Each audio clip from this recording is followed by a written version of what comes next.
Welcome to all of you. Today we shall learn our new topic, Prime Minister and powers and functions of Prime Minister of India. First of all, we try to understand the appointment of Prime Minister, how Prime Minister of India is appointed. Appointment of Prime Minister. Article 75 of Indian Constitution. Under Article 75 of Indian Constitution, the President of India is empowered to appoint that person as the Prime Minister who is the leader of majority political party in the Lok Sabha. If there is no majority political party in Lok Sabha, then two or more than two political parties choose their common leader and the President appoints that person as the Prime Minister of India. Since जो इन 2014 में जो election held हुआ था लोकसभा का, in this election 16th general election था ये. In this election BJP जो थी, बीजेपी अलोन गॉट 228 सीट्स कहाँ पर, in Lok Sabha, and was in a position to form the government at centre. तो हालांकि रिक्वायर्ड कोटा जो है एक पॉलिटिकल पार्टी के लिए, वो है रिक्वायर्ड कोटा जो पॉलिटिकल पार्टी यानी कि वो हुकूमत कायम कर सकती है, बना सकती है सेंटर के अंदर, वो है 273. यानी कि आउट ऑफ 543 और इलेक्टेड, 2 और नॉमिनेटेड, 2 नॉमिनेटेड हैं, ये इलेक्टेड हैं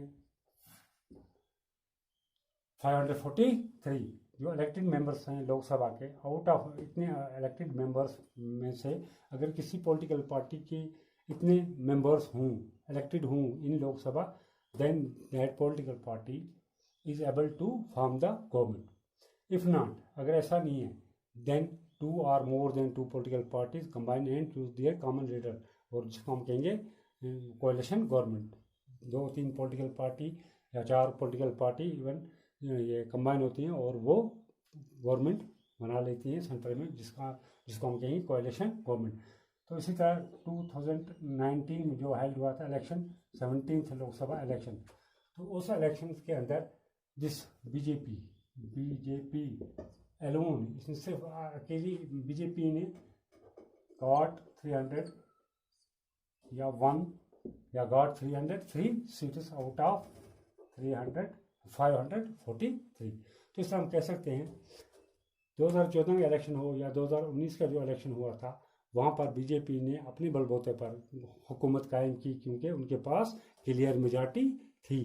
तो यहाँ भी उनके पास क्लियर मेजॉरिटी है, यहाँ भी क्लियर मेजॉरिटी है. अगर ऐसा नहीं है कि ये जो रिक्वायर्ड कोटा है ये क्लियर मेजॉरिटी के लिए, पॉपुलर मेजॉरिटी या क्लियर मेजॉरिटी, तो अगर ये कोटा नहीं है, उनके पास इतनी सीट्स नहीं है, तो फिर 2 पॉलिटिकल पार्टी और मोर देन 2 पॉलिटिकल पार्टीज जो है वो कंबाइन होती हैं और उसके बाद वो गवर्नमेंट तश्कील देती हैं एट सेंटर. तो this prime minister of India is appointed by the president of India under article 75 of Indian constitution. तो essential qualification to become the prime minister, qualification, essential qualification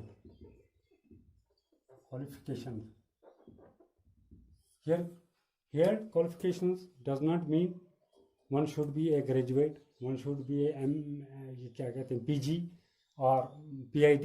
no, यहाँ qualification का मतलब है शराइत, यानी कौन सी चीज़ें लाजमी हैं जो एक इंसान के पास है, यानी कि एक इंसान जो एक पर्सन है उसके लिए क्या क्या चीज़ें लाजमी हैं कि वो, यानी कि कौन सी चीज़ें उसके लिए हैं जो जिसके ज़रिए वो प्राइम मिनिस्टर बन सकता है. क्वालिफिकेशन, शराइत क्या होना चाहिए? Number 1, citizen of India. Citizen of India, तो हम कहेंगे 1 must be the citizen of India, Hindustan का शहरी होना लाजमी है. Number 2, 1 must have completed 25 years of age, 25 साल का होना लाजमी है. Number 3, his or her name should be entered या मेंशनड इन वोटर्स लिस्ट या इलेक्टोरल रोल. इलेक्टोरल रोल या वोटर लिस्ट के अंदर उसका नाम होना लाजमी है। हाँ, one must be elected as the member of Lok Sabha, elected as the member of Lok Sabha, Lok Sabha का मेंबर होना लाजमी है, इलेक्ट होना चाहिए। One must not be an unsound, और हम कहेंगे बैंकरुप्ट, एक आदमी यानी कि वो पागल, दीवाना या मजनू ना होना चाहिए, अनसाउंड, और बैंकरुप्ट या रुश्वतखोर। These are essential qualification to become a prime minister या for prime minister। Number 1, citizen of India होना चाहिए, 25 ईयर्स उसकी एज होनी चाहिए, 25 और अबव। इलेक्टोरल रोल के अंदर उसका नाम होना चाहिए, दर्ज होना चाहिए। इलेक्टेड मेंबर होना चाहिए किसका, लोकसभा का, वो अनसाउंड या कोई बैंकरप्ट ना होना चाहिए। ये भी लाजमी है। वन शुड नॉट या one must not hold any office of profit, must not hold any office of profit. इसका मतलब है कि गवर्नमेंट एम्प्लॉय नहीं होना चाहिए। अगर ही और she is so, he must resign first, उसको पहले रिजाइन देना है। अगर कोई गवर्नमेंट एम्प्लॉय है उसको पहले रिजाइन करना है, उसके बाद वो अपने फॉर्म नॉमिनेट कर सकता है, अपने फॉर्म भर सकता है इसके लिए, लोकसभा के मेंबर्स के लिए, और बाद में वो प्राइम मिनिस्टर भी उसको अपॉइंटमेंट वो हो सकता है। तो these are essential qualification of the prime minister. तो powers and functions, essential powers या main powers and functions,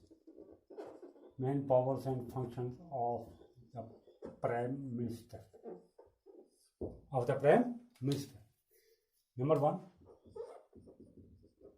formation of council of ministers,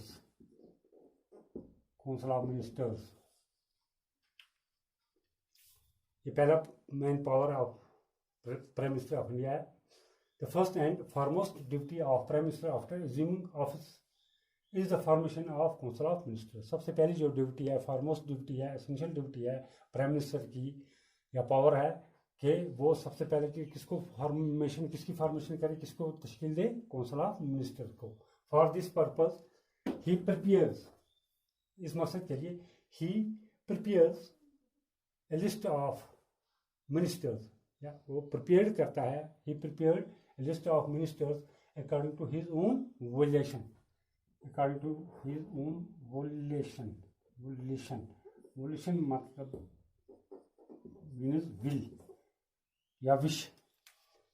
वो अपने हिसाब से, अपनी विल के हिसाब से, अपनी मर्जी के हिसाब से उनकी लिस्ट तैयार करता है किसी काउंसिल ऑफ मिनिस्टर की। ही हैज़ फ्री हैंड, इसमें उसका फ्री हैंड है, उसको किसी की एडवाइस वगैरह की ज़रूरत नहीं है। He has free hand in the selection of minister की सिलेक्शन में वो आज़ाद है।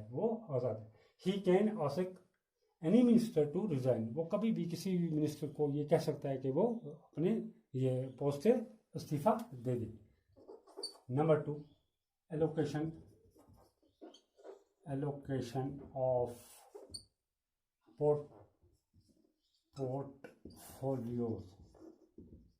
portfolios among ministers,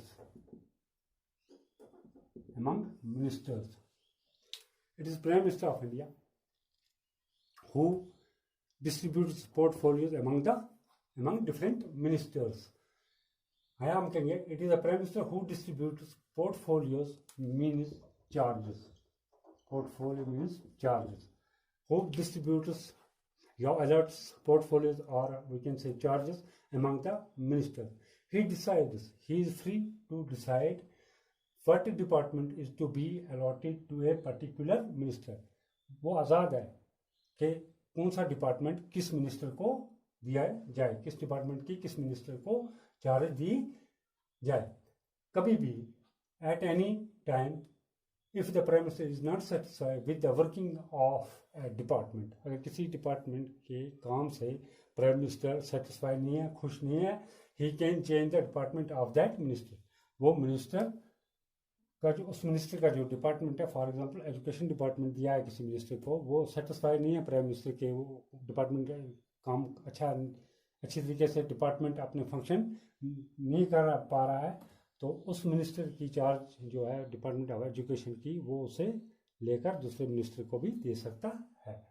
तो जो काउंसिल ऑफ मिनिस्टर ये उतनी ज़्यादा नहीं है, तो होते हैं, इनकी जो तादाद है वो थोड़ी होती है, ये है 15%। This body, this council of minister की जो बॉडी है, this body must not exceed 15% of total membership of Lok Sabha. यानी कि लोकसभा की जो टोटल है 545 है, 2 नॉमिनेटेड को लेकर। तो इनको मद्देनजर रखकर जो इनकी तादाद है काउंसिल ऑफ मिनिस्टर की, ये क्या होनी चाहिए, 15%, 15% होनी चाहिए out of total membership of Lok Sabha. Number 3, appointment of high officials. Appointment of high officials, all the major appointments या high posts in the country are made by the President of India, but only on the recommendation of the Prime Minister. The President of India is not free, या President of India has no free hand to appoint Council of Ministers or Comptroller and Auditor General of India. For that purpose, the President of India needs the recommendation or advice of this Prime Minister. So we can say that जितनी भी appointment of high officials, all the major appointments in the country are made by the President of India on the recommendation or advice of the Prime Minister.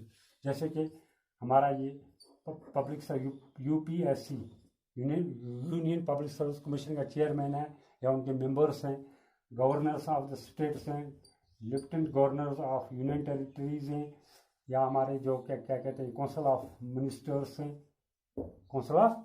हैं, controller है, auditor general है, auditor general of India है, auditor general of India है। इसी तरह diplomats हैं, for diplomats for another countries या in other countries हैं।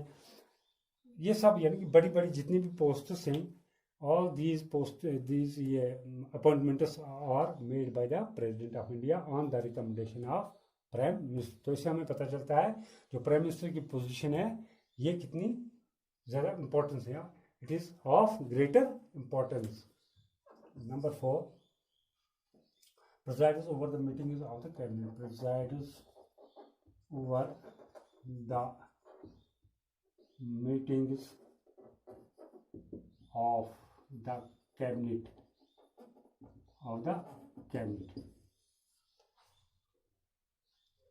जो प्राइम मिनिस्टर है, बीइंग द लीडर ऑफ, या हम कहेंगे being the leader and chairman of the cabinet. जो प्राइम मिनिस्टर है ये लीडर भी है और चेयरमैन भी है किसका, कैबिनेट का। इस चीज़ के होने, इस चेयरमैन और लीडर होने के नाते प्राइम मिनिस्टर क्या कर सकता है, he can call the meetings of cabinet when ever he like it. Cabinet का लीडर या कैबिनेट का चेयरमैन होने के नाते प्राइम मिनिस्टर फ्री है कि वो कभी भी according to his own wishes और will he can call the meetings of the किसकी, कैबिनेट। और ऑल द जितने भी मिनिस्टर, ऑल द मिनिस्टर्स सिम और सिंग टुगेदर विद किसके, prime minister, together with prime minister. चाहे वो जिए या मरें, चाहे वो रहें या ना रहें, चाहे वो सिम तैरना यानी कि तैर का पार हो जाना, और सिंक डूब जाना, चाहे वो जिंदा रहें या वो मर जाए। उसका मतलब जिंदा हैं यानी कि वो पावर में हैं तो ठीक है, अगर वो कभी कभार डिजॉल्व हो जाए लोकसभा या वो रिजाइन दे दें तो जितने भी, यानी कि that means that when prime minister of India resigns it means council of minister stand dismissed. ये ऑटोमेटिक डिसमिस हो जाते हैं, या कैबिनेट के मिनिस्टर डिसमिस हो जाते हैं। तो इसीलिए कहा गया है all the ministers swim or sink together with prime minister. Number 5, link between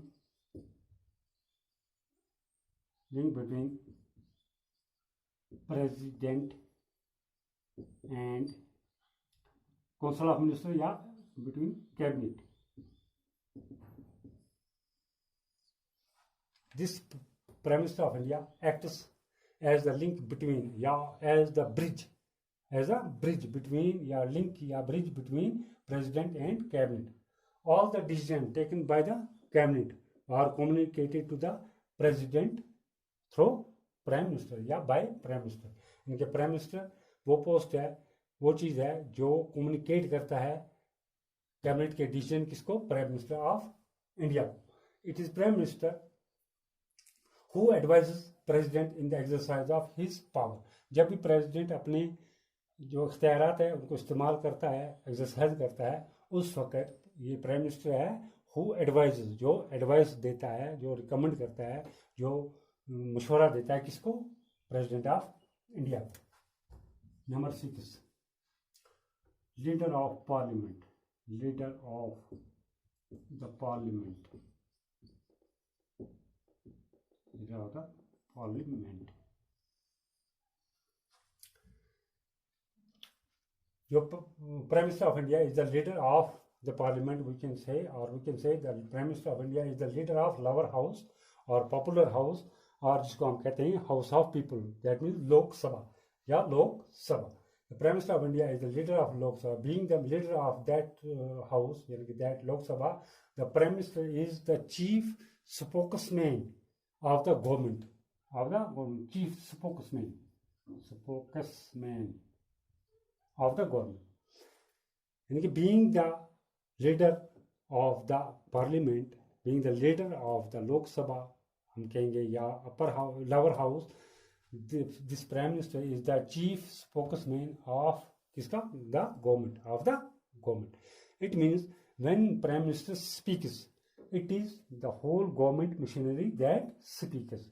जब भी प्राइम मिनिस्टर कोई बात कहता है या बोलता है, चाहे पार्लियामेंट के अंदर, लोकसभा के अंदर, इसका मतलब ये नहीं है कि एक आदमी बोल रहा है, एक पर्सन बोल रहा है, एक इंडिविजुअल बोल रहा है। It means that the whole machinery, whole government machinery, पूरी गवर्नमेंट बोल रही है। That means when prime minister speaking, it means that the whole government machinery is speaking. He can, it is Prime Minister who can get any law passed by the Parliament, who can get any law passed by the Parliament. These are the main functions, या हम कहेंगे powers of the President of India.